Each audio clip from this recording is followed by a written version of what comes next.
Bueno, en esta última parte, brevemente vamos a mencionar algunos de los aspectos relacionados con el control de la mecánica ventilatoria. Eh, y este control está principalmente vinculado a la homeostasis del dióxido de carbono y el control de la presión parcial de oxígeno como elementos primarios. En las figuras que aparecen esquematizadas aquí se ven, simplemente a título de ejemplo, diferentes patrones respiratorios en diferentes circunstancias. El primero y a la izquierda es la respiración eupneica. Esto significa la ventilación normal, no forzada, en un sujeto sano.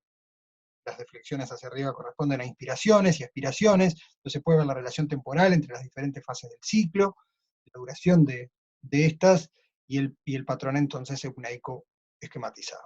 Aquí aparece el mismo patrón, pero luego de la ocurrencia de un suspiro, los fenómenos de apnea, ¿sí? Es decir, hay una inspiración sostenida eh, por más de un ciclo, donde se interrumpe el ciclado habitual y luego se retoma una ventilación siguiendo este patrón. Luego aparecen aquí otros ejemplos, como la respiración de tipo de Cheyne-Stokes, que son patrones ventilatorios que aparecen en circunstancias de tipo fisiopatológica, por diferentes circunstancias que tienen que ver o con la alteración del pH del medio interno, o con determinadas lesiones de tipo neurológica, traumatismos, en fin. El punto es que en cualquiera de estos casos, todos estos patrones ventilatorios que responden a diferentes cuadros fisiológicos o fisiopatológicos, están bajo el control de un conjunto de centros neurales que comandan la activación de la musculatura ventilatoria en respuesta a información propioceptiva o interoceptiva originada tanto en quimio como en mecanorreceptores distribuidos en el sistema ventilatorio y circulatorio. Entonces, como esquema general, el control de la ventilación resulta de la activación de un centro respiratorio localizado en el tronco encefálico del sistema nervioso central, bajo la influencia o bajo el control de centros superiores, centros corticales del sistema nervioso, que permiten el control de tipo volitivo de la actividad mecánica de la ventilación. Por ejemplo, la vinculada a la fonación o la interrupción voluntaria de la respiración cuando uno se va a sumergir. Eh, Son ejemplos de estos centros que operan, los centros del tronco encefálico, que operan con relativa autonomía y de forma relativamente espontánea, se hallan bajo un control que los supedita desde centros neurales superiores. ¿Cuáles son las principales aferencias a estos centros respiratorios? Bueno, son, en primer lugar, los quimiorreceptores periféricos, especializados en el sensado de las reducciones de la presión parcial de oxígeno en la circulación periférica o de los incrementos en la presión parcial de dióxido de carbono, o, como se mencionó en la parte anterior de la clase, su vínculo con las reducciones en el pH por incremento de la PCO2, así como quimiorreceptores centrales localizados en estructuras del propio sistema nervioso central que promueven actividad, controlan la actividad de estos centros troncoencefálicos. En segundo lugar, mecanorreceptores, sobre todo localizados en los propios pulmones, son receptores de estiramiento pulmonar que inhiben a estos centros como forma de autocontrolar la excursión del acto inspiratorio, por ejemplo, frente a incrementos del volumen pulmonar por la profundidad incrementada de la ventilación o por la frecuencia ventilatoria incrementada. Como se dijo ya, la ventilación es el resultado del movimiento coordinado y rítmico de un conjunto de músculos respiratorios. Recuerden que teníamos músculos que son los inspiratorios, y este era el principal de todos, el diafragma.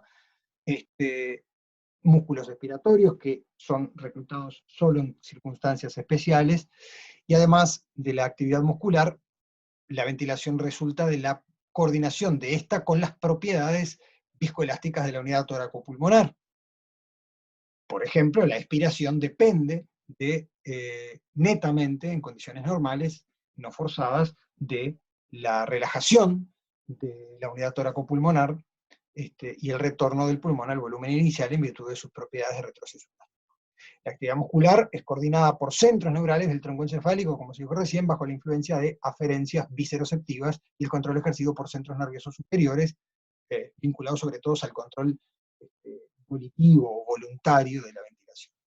La resistencia de la vía aérea es también un determinante de la mecánica ventilatoria y está controlada también por mecanismos autonómicos. Es decir, el calibre de la vía aérea o de los bronquios está bajo el control parasimpático y simpático, de modo que es control autonómico, que modifica la vía aérea. Un ejemplo de la modificación de la resistencia de la vía aérea lo vimos cuando consideramos los ejemplos de desigualdad relación ventilación-perfusión. Hay adaptaciones de la resistencia de la vía aérea que modifican la ventilación para adecuarla a la óptima relación P. ¿Cuáles son los centros neurales implicados en la generación y del patrón motor de la actividad ventilatoria? Bueno, estos centros están localizados todos, la mayor parte de estos en el bulbo raquídeo. Esta figura esquematiza ejemplos o experimentos clásicos de sección del tronco encefálico en animales de experimentación para mostrar cuál de estos niveles produce la supresión del patrón ventilatorio. Entonces, si se realiza una sección transversal entre el puente y el bulbo, se observa que tanto la actividad del nervio craneal, decimosegundo par craneal, como del nervio frénico, que son los que en última instancia controlan, recordarán, el frénico es el nervio motor que inerva el diafragma, la actividad de estos nervios permanece conservada, de modo que la actividad ventilatoria, la mecánica, permanece conservada. De modo que no son necesarios para la generación del patrón ventilatorio normal los centros localizados en niveles superiores al bulbo raquídeo. Si, por el contrario, la sección se efectúa en un nivel inferior, en el límite entre el bulbo y la médula espinal, entonces ahí, si bien la actividad del decimosegundo par permanece conservada, la actividad del nervio frénico desaparece. O sea que el origen de la inervación, si bien el nervio frénico tiene como origen anatómico los segmentos C3 a C5 de la médula espinal, el núcleo o los núcleos que dan origen a las fibras eferentes que proyectan a través de este nervio y que controlan su actividad, no están localizadas en la médula espinal, sino que están en un centro superior que es el bulbo. Clásicamente en el tronco encefálico se pueden distinguir centros localizados en el puente, que son los neumotáxico y apnéusico. Esos dos centros no son los que participan en el control ciclo a ciclo o en la generación del patrón motor de inspiración-expiración, pero ejercen un control de tipo inhibidor en general sobre los centros localizados en el bulbo. Y en el bulbo raquídeo aparecen así localizados dos grandes grupos llamados el grupo respiratorio dorsal y el grupo respiratorio ventral, además de un área de tipo accesoria que es el núcleo complejo llamado Prebotzinker, localizado en un sector más rostral del tronco encefálico. Con un criterio muy simplificado, entonces el centro neumotáxico ejercería un efecto inhibidor sobre el apnéusico y el apnéusico un efecto también inhibidor sobre los núcleos respiratorio ventral, que participa esencialmente en las dos fases del ciclo, en la expiración y en la inspiración, y el núcleo respiratorio dorsal, un núcleo esencialmente implicado en la inspiración. Estos son el origen de las vías descendentes que terminan por controlar la actividad, por ejemplo, del nervio frénico, o del nervio vago y glosofaríngeo, como estos nervios craneanos que también participan en el control de la musculatura respiratoria. Entonces, aquí aparece segregada o separados los componentes estructurales de estos centros respiratorios de acuerdo a su participación en la función inspiratoria o en la expiratoria. No es el objetivo que ustedes conozcan con detalle estos centros ni las vías que originan, esto es simplemente a título descriptivo. En esta tabla se muestran, se resumen esencialmente estos dos componentes, los grupos respiratorios ventrales, segregados en su sector rostral, intermedio y caudal, es decir, en el eje longitudinal del bulbo raquídeo, y el grupo respiratorio dorsal. Este está localizado entonces en la médula, en el bulbo, en el sector dorsal del bulbo raquídeo. El principal componente del núcleo respiratorio, de los centros respiratorios dorsales, es el núcleo del tracto solitario, núcleo que nosotros ya mencionamos como centro, como núcleo que recibe las aferencias procedentes de el sistema cardiovascular para el control de la presión arterial y del gasto, y la actividad predominante, como dijimos entonces, del núcleo de los grupos respiratorios dorsales es de tipo inspiratorio. En los ventrales aparece un sector más rostral, principalmente formado por el núcleo retrofacial y el núcleo o complejo de Bötzinger, con función esencialmente expiratoria, el núcleo o complejo pre-Bötzinger, el núcleo ambiguo y el núcleo paraambiguo, y el núcleo retroambiguo con función esencialmente también expiratoria, como el rostral, todos estos localizados en el bulbo raquídeo. En el esquema superior lo que se muestra es la localización de estos centros. Esto es un esquema del tronco encefálico donde aparece, por ejemplo, acá representado el pre-Bötzinger, en un sector más medial aparece representado el área intermedia del grupo respiratorio ventral, y aquí en el centro aparece el sector más caudal, ¿sí?, de este complejo, con funciones esencialmente de tipo inspiratorio. ¿Cuáles son los quimioreceptores y mecanorreceptores principales que participan en el control de la ventilación? Bueno, los niveles de la presión parcial de dióxido de carbono, de oxígeno y de la concentración de hidrogeniones o pH son censados por quimioreceptores centrales y periféricos. La quimiorecepción central depende críticamente del núcleo retrotrapezoide, el RTN, y otros grupos neuronales que están distribuidos en diferentes localizaciones, como grupos de neuronas serotoninérgicas del RAFE vulvar, el núcleo del tracto solitario, neuronas noradrenérgicas del locus ceruleus, neuronas del núcleo cerebelar fastigial, también participarán allí, o del pre-Bötzinger. Estos son neuronas con funciones no motoras, sino que operan como quimioreceptores de localización central.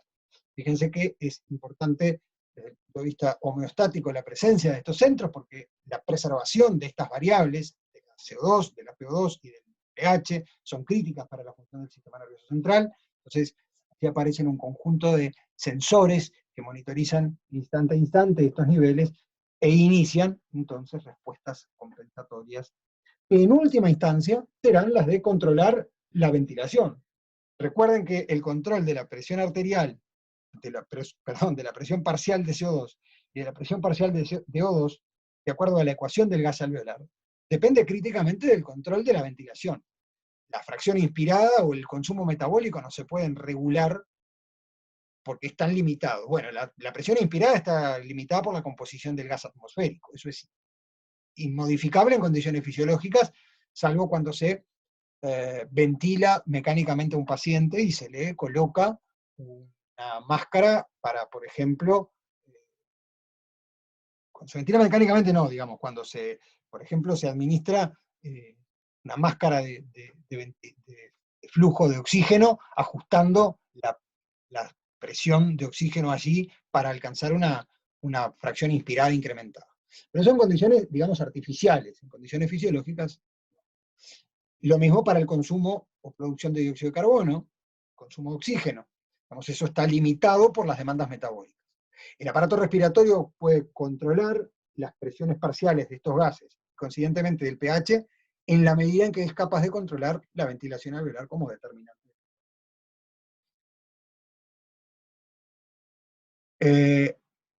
La quimiorecepción central, digamos, los sustratos celulares son relativamente poco conocidos, los mecanismos centrales también lo son. Más recientemente ha aparecido aquí algún trabajo en el que se muestran cuáles son los tipos de células implicados y los tipos de señalizadores, o moléculas de señalización que participan en el control de estos centros. Entonces, las neuronas del grupo neuronal retrotrapezoide son el output de este sistema de sensado, por ejemplo. Pero fíjense que en esta neurona que elabora una respuesta que activa al centro generador de patrón, responsable de la coordinación de la mecánica, bueno, esta neurona tiene una enorme cantidad de receptores que aparentemente participarían en el control de la respuesta efectora.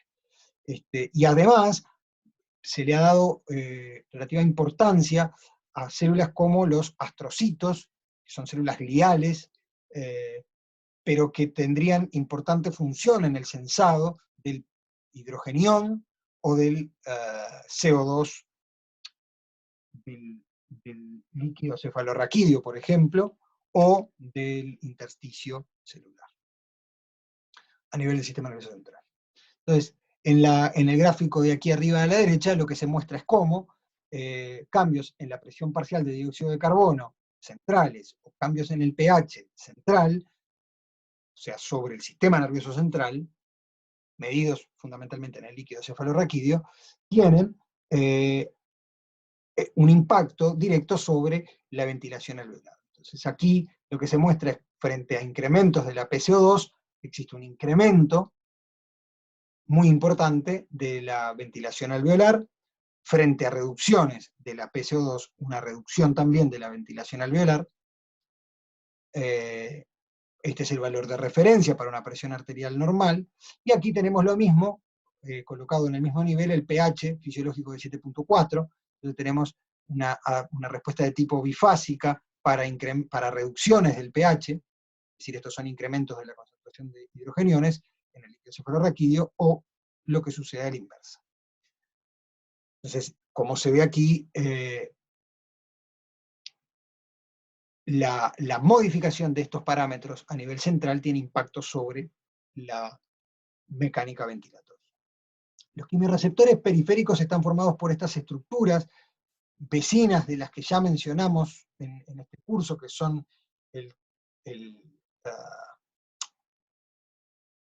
cuando veíamos control de la presión arterial, y hablamos del seno carotidio, y decíamos específicamente no confundir el seno carotidio con el cuerpo carotidio, y el cuerpo aórtico, que son estas estructuras especializadas en la quimiorrecepción. Entonces vemos aquí una magnificación de este esquema, donde se muestra la anatomía del cuerpo carotidio, una estructura altamente vascularizada por sinusoides, capilares de tipo sinusoides, y un conjunto de células especializadas en estas funciones, células con función de control autonómico, pero además las células del glomus, que son las de tipo 1, que están especializadas específicamente en el sensado de estas variables, y envían esta información a través de aferentes que van por el noveno par hacia el sistema nervioso central.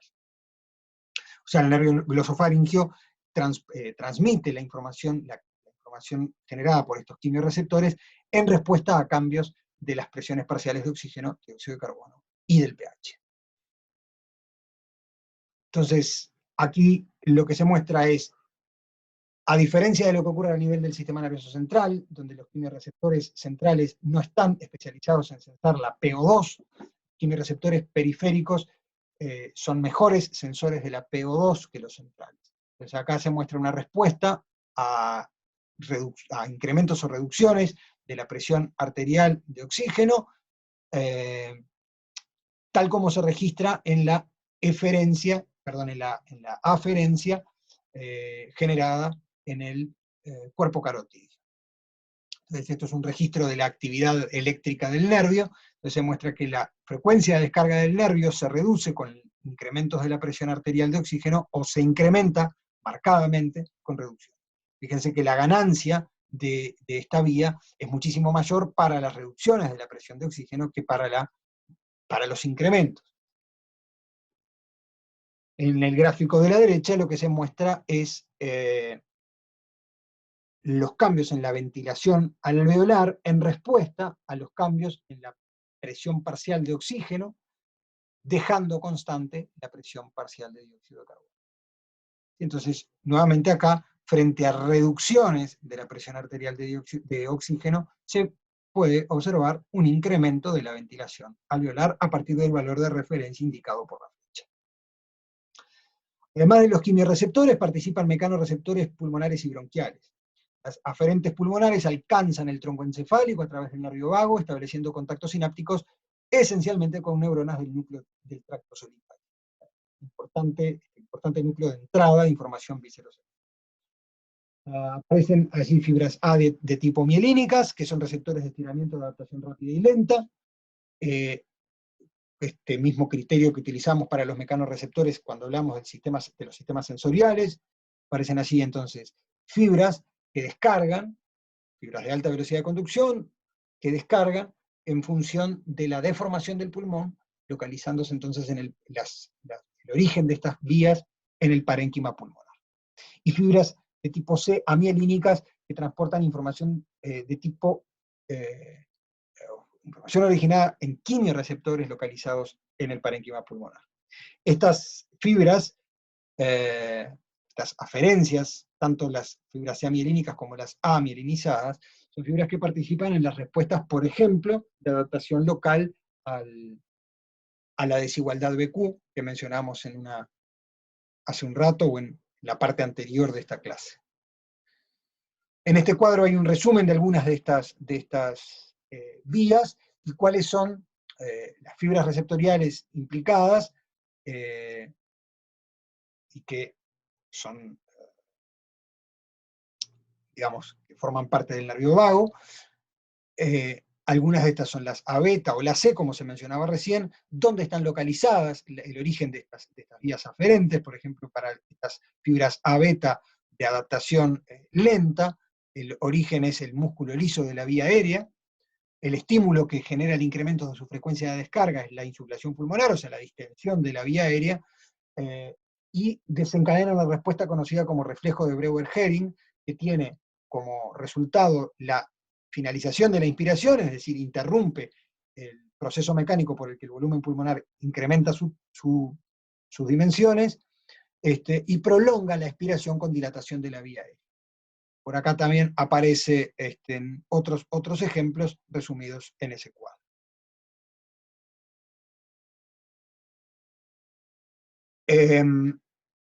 Vamos a ver brevemente, para terminar, algunas respuestas ventilatorias a los cambios de las presiones parciales de CO2, oxígeno y pH. Acá tenemos un gráfico que muestra la ventilación alveolar frente a incrementos de la presión arterial de dióxido de carbono.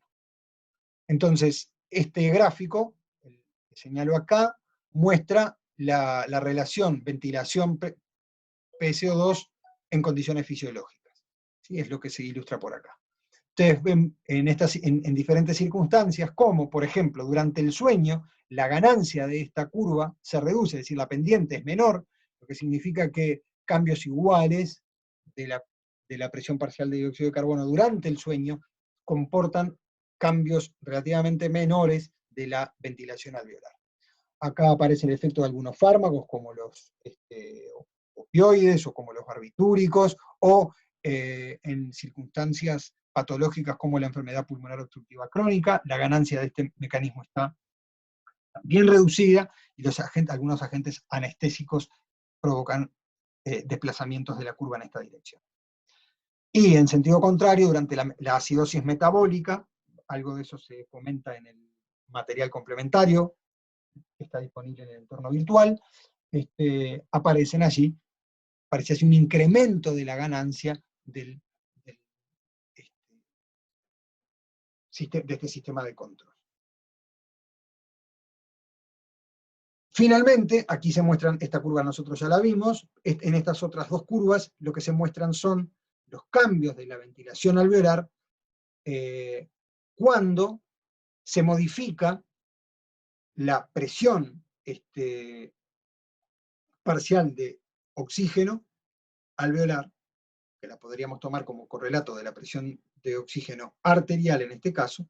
Entonces tenemos aquí frente a incrementos, frente a reducciones a partir de 100 de la presión alveolar, ¿qué sucede con la ventilación? En todos los casos vemos un aumento, pero lo que se muestra en este gráfico es cómo ese aumento está modulado por la presión de CO2. Entonces, cuanto mayor sea la presión de CO2, vemos que por ejemplo, comparemos la curva de 35.8 con la curva de 48.7. Entonces, se observa que cuando pasamos de 100 a 80 milímetros de mercurio de presión alveolar de oxígeno, si la presión parcial de dióxido de carbono es relativamente baja, esto no genera un incremento marcado en la ventilación alveolar, en tanto se parte de un nivel mucho mayor de ventilación para una presión incrementada de dióxido de carbono, y además existe un incremento en la respuesta ventilatoria frente a un incremento de la presión alveolar de dióxido de carbono. Entonces, el mensaje de esta curva es simplemente que las respuestas ventilatorias están integradas, de modo tal de que no solamente dependen de la presión parcial de oxígeno como determinante primario, sino que de la presión parcial de dióxido de carbono como un determinante clave para el control de estas respuestas. Y aquí tenemos lo que sucede cuando se modifica la presión parcial de dióxido de carbono en situaciones en las que se controla la presión alveolar de oxígeno. Entonces, acá tenemos la ventilación para 40 milímetros de mercurio de presión alveolar de CO2 frente a una presión alveolar normal de oxígeno, y fíjense que la ventilación frente a reducciones de la presión parcial de oxígeno está enormemente incrementada, y que además, si partimos de 30 y vamos hasta 40 milímetros de mercurio de la presión alveolar de dióxido de carbono, la ganancia de la respuesta ventilatoria se incrementa marcadamente cuando la presión alveolar de oxígeno se reduce. Entonces, nuevamente aquí aparecen la no independencia entre las dos, entre la respuesta ventilatoria y las presiones parciales de estos gases. El tema de mecánica, de control de la ventilación, ustedes lo van a ir a leer al capítulo que está señalado en el temario. Esencialmente los conceptos son esos que están allí. El objetivo de esta reseña era simplemente considerar algunos ejemplos y mencionar los principales componentes de estos sistemas de control.